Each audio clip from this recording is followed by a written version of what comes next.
Goldman can be the first to rally hard enough to fix itself. I call it a virtuous circle that makes the stock even more attractive. Oh, by the way, I am part, just like when I always play with an open hand, I am part of the powerful cabal of ex-Goldman associates that controls the world, along with the Council on Foreign Relations, the Trilateral Commission, and, of course, the Queen of England, not to say the Bavarian Illuminati.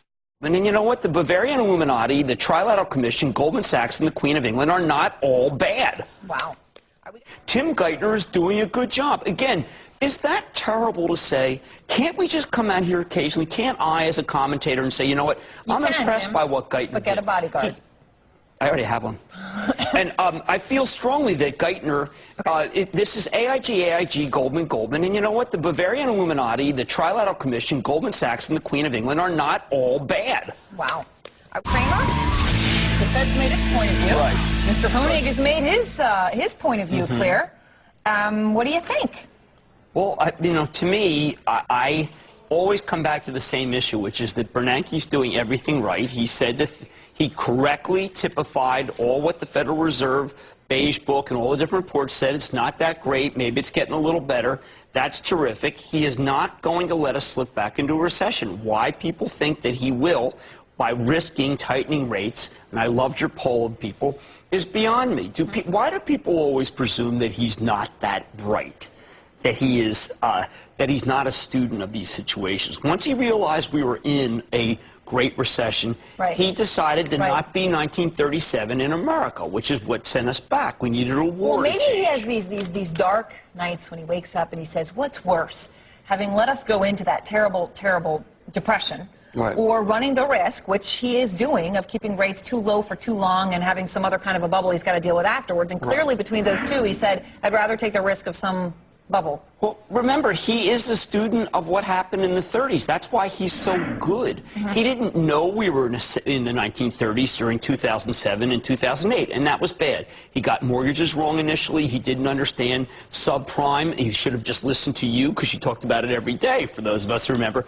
But I think that once he got on the case, his view is worth revering and he has more gravitas than anyone else in government. So I refuse to buy into the notion that he doesn't know what to do.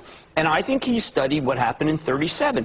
In 30, you know, we all know that the reason why we got out of the Great Depression was because of World War II. We don't want to have something that extreme. No, we do not. And that's why, I mean, like, you know, a little trust for Bernanke. We have come to the point in this country where we think everybody's involved with the government is just a total, you know, totally owned by Lloyd Blankfein and Goldman Sachs. I mean, I'm listening to that testimony. I don't know who's left. It's like even if you're involved in anything that touches money, or anything that touches Washington, you're a bad person. I'm out there. And the regional bankers are feeling upset about it. I know. Look, I don't even care. I wrote a piece for realmoney.com, street.com, where I said, listen, call me suicidal. I think Geithner's doing a great job. I was a very big critic of Geithner. Yes. I am embarrassed by the way that they treated him today. This is a man who did, along with Bernanke, save Western world capital. Have people forgotten what it was like during those moments when Paulson, who also got religion, pushed for TARP? Do they not know that we were about to be in a barter economy? There was a day when Hank got on his knees in front of Nancy Pelosi.